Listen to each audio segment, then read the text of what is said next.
de esta especie. Nos vamos a poner en contacto con la investigadora, quien es bióloga y es profesora de ciencias biológicas, y doctora en biología, Karina Amarón. Buen día, Karina. Gustavo Seire, Carla Bebacua, te saludamos por acá. ¿Cómo estás? Hola Gustavo, hola Carla, Buen ¿cómo día. están? Buen día, gusto charlar con ustedes sobre ballenas sobre todo. A ver, perdón, ¿podés repetir lo que dijiste últimamente? ¿Sobre ballenas salió así? Salió espectacular. No, pero digo, estamos hablando con una cordobesa. Sí, tal cual. ¿Cómo una cordobesa se ha abocado tanto y tan bien al tema de ballenas? Es posible. Ajá, Eso es lo que tienen las ballenas, ¿no? Que no conocen ni de territorios.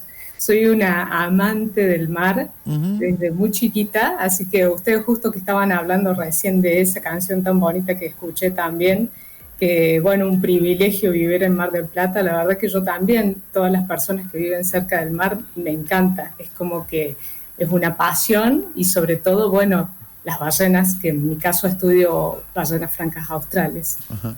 Es la especie más reconocida en el mundo, digo bien, si voy por ahí, o tal vez la azul es la más nombrada. Bueno, digamos que todas las ballenas tienen algo para enseñarnos y algo atractivo, son muy apasionantes. Por ejemplo, la ballena franca austral, bueno, es una especie que en donde se hace mucho avistaje con ella porque es nada bastante más lento, digamos, que otras especies, se acerca a las embarcaciones, es bien costera. Pero hay otras especies también, como vos decís, Gustavo, que es, por ejemplo, la ballena azul, que es muy conocida porque mide 30 metros, entonces es como el animal más grande del mundo, llama muchísimo la atención. Pero también las ballenas jorobadas, no sé si han escuchado nombrar de ellas hacen cantos, entonces son también, son cantos que se pueden transmitir de generación en generación, son muy bonitas, muy atractivas. Muchas especies, igual, bueno, estamos hablando de ballenas, pero los delfines también, las orcas, ¿no es cierto? Tan impresionantes, tan atractivas, ¿no? En su biología. Está bueno esta aclaración que las orcas pertenecen al grupo de delfines, no son ballenas. Exacto. Sí, hay, digamos, dentro de los cetáceos, que sería ese grupo de mamíferos marinos, hay dos grupos. Son como muy claros esos dos grupos. El primer grupo son las ballenas que tienen barbas en lugar de dientes, que son básicamente, vieron como nuestro pelo, es el mismo material, y en donde les quedan pequeñas presas, digamos. Filtran, puede ser krill, que son pequeños crustáceos o pequeños peces.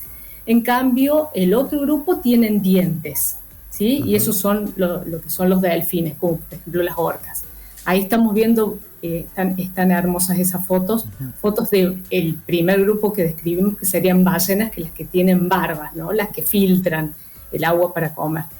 Los delfines, bueno, tienen una alimentación más variada, llegando, por ejemplo, a las orcas, que son depredadores topes, ¿no es cierto?, en el ecosistema marino. Incluso las orcas en grupo pueden atacar ballenas, ¿no?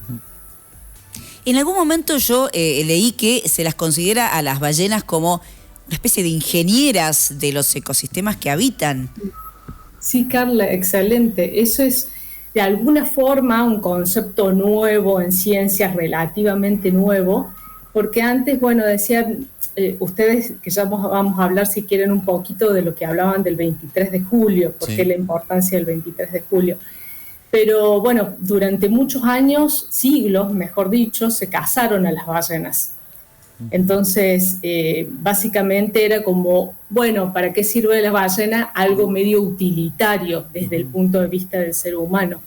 Pero después, con su protección, empezamos a ver distintas funciones que cumplen las ballenas. Esto que vos decís, ingenieras del ecosistema, las ballenas tienen, primero que son animales enormes, son bien migratorias, entonces pueden conectar, por poner ejemplo, la ballena franca de Península Valdés, que es la que estudiamos con el Instituto de Conservación de Ballenas, que lo quiero mencionar, que es la ONG a la que pertenezco, ICB, también nos conocen. Bueno, las ballenas francas australes de Península Valdés van a Península Valdés, tienen sus crías y después migran al mar Patagónico a comer, ¿sí? En la plataforma, y también un poquito más lejos pueden llegar a la zona de Malvinas e incluso a las Georgias del Sur. Entonces están transportando, digamos, en esas migraciones, a través de su materia fecal o su orina, un montón de nutrientes que son esenciales para el mar. Es como si nosotros tuviéramos una plantita, bueno, la regamos, le damos sol, le nutrimos la tierra. En el caso del mar, las que nutren esa tierra, que en este caso sería el agua, son las ballenas. Entonces, aparte de esa migración que hacen de las costas a aguas más profundas, también hacen una migración en la columna de agua, desde la superficie a las profundidades. Sí, te escuchamos, Karina. Perdón, esto último, que la vida en el mar, así también como en el continente, empieza desde los productores, desde las plantas y demás. Y las plantas en el mar es el fitoplancton, que es el que genera, digamos, que toda la cadena o la red alimenticia pueda funcionar. Y eso gracias a los nutrientes de las ballenas. Los años y los estudios, entiendo que han hecho tomar conciencia a un montón de gente con respecto a esta importancia que estás destacando vos. Hace pocos días publicábamos también un informe de lo que pasaba en 1950 en la zona de Malvinas, que se registraban, y esto está documentado por el Penguin News, llegaron a registrar 33.000 casas de ballenas, de 33.000 ejemplares, ¿no? Un disparate. Claro, sí, tal cual, Gustavo. Hace 70 años, ¿no? 75. Sí, hubo la ballena franca austral en particular. Hay 3 especies de ballena franca austral. La que vemos en Península Valdés de ballena franca. La que vemos en Península Valdés es la franca austral. Ajá. Después está la franca del norte, ¿sí? Del Atlántico Norte, y está la del Pacífico Norte. Tanto la del Pacífico Norte como la del Atlántico Norte están en peligro de extinción. Incluso la del Atlántico Norte, creo que este año dijeron que quedaban 350, 340, es increíble. Por suerte la nuestra, que está en el hemisferio sur, y no solamente que está en Argentina, también en Brasil, en Sudáfrica y en Australia, están mejores las poblaciones, pero las 3 especies fueron muy cazadas. Incluso en inglés, la ballena franca, en inglés se dice right whale, como la ballena correcta para matar, porque bueno, por esto de lo que hablábamos de su biología, que nadan un poco más lento, que están en las costas, o bueno, se acercan a las embarcaciones. Entonces, bueno, fueron muy cazadas por siglos, las 3 especies, y después tuvieron protección internacional más o menos en 1935, en los años 30. Y legalmente, lo que vos decís, Gustavo, en los años 60, 70 hubo una gran cacería ilegal de los rusos en las costas, digamos, del mar argentino y en distintas partes, digamos, del hemisferio sur. También había antes de esa época y durante siglos estuvo funcionando una fábrica, digamos, en las Georgias del Sur, en donde básicamente si uno en este momento va a las Islas Georgias, va a encontrar restos de huesos de esas ballenas que eran cazadas ahí y procesadas. Eso, por supuesto, ha finalizado, eso también para transmitir a la gente que si se cazan ballenas actualmente, bueno, la ballena franca está protegida, como dijimos, desde el año 1935, y esto también en conexión a lo que ustedes comentaban al inicio. En 1982, un 23 de julio pasado, se firmó una moratoria que básicamente fue un acuerdo internacional para que se dé una pausa a la cacería de todas las ballenas del mundo. Uh-huh. Por eso es que se celebra, digamos, el 23 de julio ese logro. Uh-huh. No sé si querían... Sí, te queríamos consultar. No, está muy bien y es muy linda la forma en que lo explicas. Muy instructivo, ¿no? Muy pedagógico. Totalmente. Bueno, es profe, la doctora es profe. Claro, entonces está buenísimo porque no... Pero es de las profes que no te aburre. No, porque te va contando y tiene muchas curiosidades, ¿no? Estos maravillosos animales. ¿Alguna de ellas así que nos llame más la atención? ¿Cuál podría ser? Bueno... es la pasión la que a veces no me detiene, que sigo hablando, ¿no es cierto? Entonces ustedes díganme, ¿no? Bueno, Díganme. en esta pasión obviamente siempre está la conservación más allá del estudio en sí. En los últimos días se registraron 3 ballenas muertas, ¿no? En la zona del Río de la Plata, en la zona del río Paraná. Sí, había una que estaba agonizando y otras 2 que aparecieron directamente. Bueno, ¿Esto a qué se debe que han entrado en aguas que no son las habituales para las ballenas? Claro, sí, muy buena pregunta. Bueno, primero para responderte, Carla, las ballenas son increíbles. A mí lo que más me atrae es, digamos, un animal que puede estar reproduciéndose sin comer. Eso es algo que me atrae mucho. Hacen ayuno, las ballenas, por ejemplo, francas de Península Valdés, cuando los vemos ahí, comen muy poquito en ese periodo. Se valen de sus reservas de grasa y después hacen estas grandes migraciones, ¿no?, a los sitios de alimentación en donde se dan como panzadas, ¿sí?, de krill, por ejemplo, y copépogos, que son pequeños crustáceos. Entonces me impresiona esa mezcla entre el ayuno, la gran alimentación, la capacidad de recorrer enormes distancias y también justamente lo que decías vos, de ser ingenieras del ecosistema al hacer estos movimientos y al nutrir el océano. Pero podríamos hablar de muchísimo. Claro, o sea, yo lo comparo, ¿no? O sea, salvando totalmente las distancias. Y esto es lo maravilloso de estos animalitos. Que, por ejemplo, hay otros animales que hacen ayunos porque hibernan, pero ellas hacen ayunos, pero están en movimiento. Claro. Y eso es lo maravilloso, exacto, ¿no? Lo mágico. Exacto, sí, es como una estrategia de vida muy increíble, sí, ¿no es cierto? Decir, bueno, ¿cómo acumulo todo lo que puedo y después voy y me reproduzco o voy y socializo? Porque hay ballenas también que vienen a Península Valdés y están socializando, están aprendiendo a ser ballenas. Mariano Cironi, que es el director científico del Instituto de Conservación de Ballenas, él hizo muchos estudios en los juveniles, entonces veía que las crías nacían en Península Valdés y al otro año o a los años volvían a Península Valdés, pero todavía eran juveniles, es decir, no se podían reproducir, pero venían a aprender a ser ballenas. Increíble. Y los machos en general estaban más relacionados a los grupos de cópula y las hembras más relacionadas a los grupos madre-cría. Entonces, bueno, esa es increíble, ¿no? Y bueno, y para seguir con lo que vos decías, Gustavo, de que mucha gente obviamente estuvo ahí conectada con estos casos que se registraron en Zárate, hubo uno, ¿no?, en el delta del Paraná, fue una ballena jorobada, y después 2 ballenas 6 que estuvieron más en la zona del Río de la Plata. No es normal, no es común que una ballena esté en aguas dulces. Las ballenas están adaptadas a su ciclo de vida al agua salada, al mar.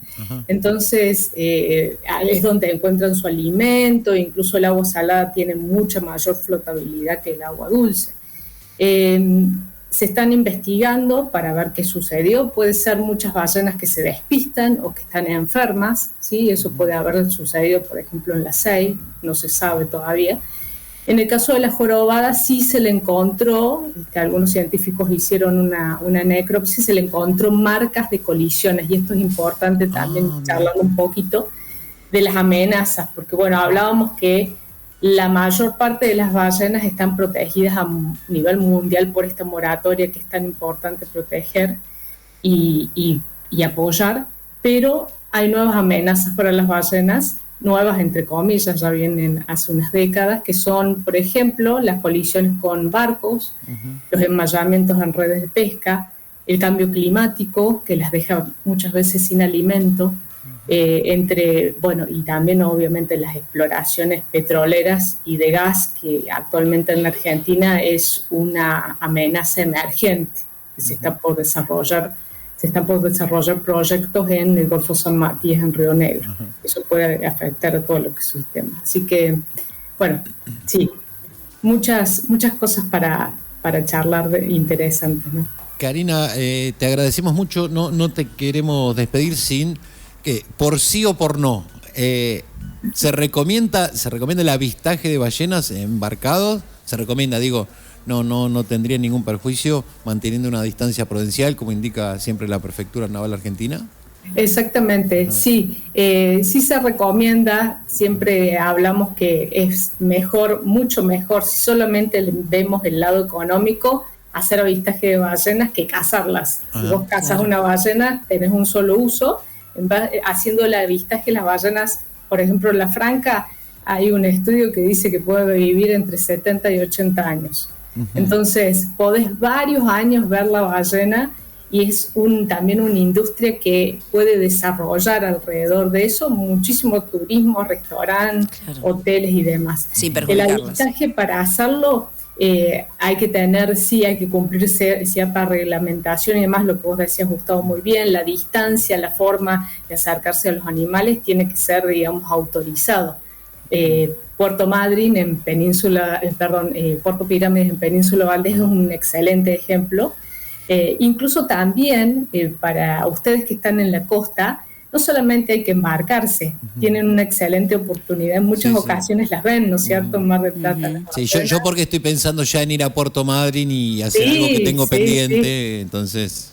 Incluso lo que tiene de lindo Puerto Madryn es que como tiene los acantilados, en Península Valdés, como tiene los acantilados, uno puede observar, hay una zona que se llama El Doradillo, que suele ir las mamás con las crías muy chiquitas, uno está caminando por la playa y las tenés ahí, parece que estuvieran a 4 metros porque justo el mar ahí es como que hace una hondonada muy profunda, entonces... Tomás mate y las tenés ahí, parece que caminar con las ballenas. Bueno. Increíble, súper recomendado. Que disfruten también de la emoción, de la conexión con las ballenas, que son animales muy interesantes, tenemos mucho que aprender de ellas. Y Carla, Gustavo, un gusto antes de irme, decir que de nuevo pertenezco al Instituto de Conservación. Sí, claro. Igual tengo una del estribo para hacerte. ¿Ah, sí? Sí, pero nosotros tenemos, me la pasan de la producción, tenemos un productor fantasma, ¿viste? Que está en todos lados. y me hace, tres, a ver si la podemos cerrar en una.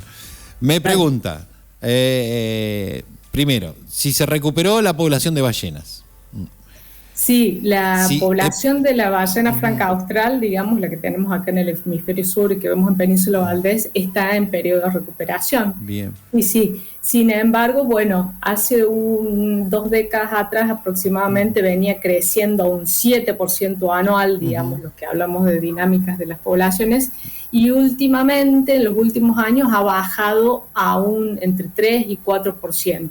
Eso quiere decir, como hablábamos recién, que siguen amenazadas por lo que hablamos, cambio climático y otros factores. ¿Y estos esfuerzos consideran ustedes desde el ICB que han sido exitosos? Ha sido tanto esfuerzo, tanto estudio, ¿ha dado sus frutos? Sí, totalmente. Todo lo que hablamos ahora es fruto del estudio de muchísimos investigadores que están en el ICB o que han pasado por el ICB. Entonces todo lo que sabemos, por ejemplo, de ballena franca austral viene de ahí. Y eso hace también, no podemos conservar lo que no conocemos. Entonces eso creo que es lo más fundamental. Hemos realizado muchísimos estudios y seguimos realizando muchos estudios porque las preguntas sobre las ballenas son interminables. Es que nos está pasando eso y nada, nos corre un poquito el tiempo. Digo, y otro dato que seguramente lo deben tener en el Instituto de Conservación de Ballenas es la cantidad de colisiones que han tenido los buques con ballenas. Hay como una estadística de esto, entiendo. Sí, bueno, hemos realizado un trabajo tenemos el ICB junto con otra organización que es de Estados Unidos, que se llama Ocean Alliance. Tenemos el estudio de las ballenas desde 1970 hasta la actualidad, son más de 50 años de estudio.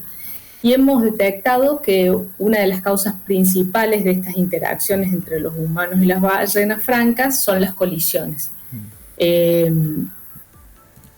Un 3% diría de las ballenas que conocemos en Península Valdés tienen heridas, alguna marca de interacción humana. Y dentro de ese 3%, un 50% son de colisiones.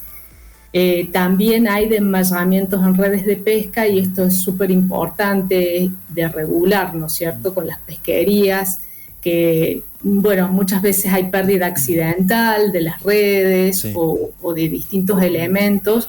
Otras veces, bueno, por una cuestión de carga en el mar se decide tirar estas redes fantasmas que quedan flotando, bueno, perjudican muchísimo a las ballenas y pueden hasta costarle la vida si es que se enmayan en la parte de la cabeza porque después no pueden comer.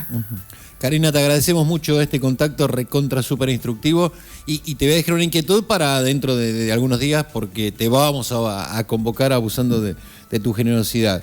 La inteligencia artificial y las ballenas. Te dejo, le dejo el título, doctora, y lo desarrollamos Dale, en más buenísimo. adelante, ¿sí? Carla, Gustavo, un gusto muy grande compartir con ustedes, con toda la audiencia. Solo decirles que todo esto que hablamos, que nos apoyen si pueden, porque lo hacemos gracias a la gente. Somos una asociación civil sin fines de lucro, Instituto de Conservación de Ballenas. Si quieren buscarnos en la web, es muy fácil, ballenas.org.ar. Bien. Tenemos el programa de adopción de ballenas, que es una forma de conectarnos con las personas de forma simbólica, con distintas historias de ballenas y un aporte también para nosotros para continuar nuestro trabajo. Bien, y ahí, bueno, porque esta nota obviamente va a quedar en las redes y va a haber recortes en Instagram y demás, ahí vamos a incluir también esta dirección para que todos puedan instruirse como lo hemos hecho nosotros. Gracias. Muchas gracias, un gusto. Un gustazo, que tengan excelente día y buen fin de semana. Igualmente. La doctora Karina Marón, bueno, instruyéndonos de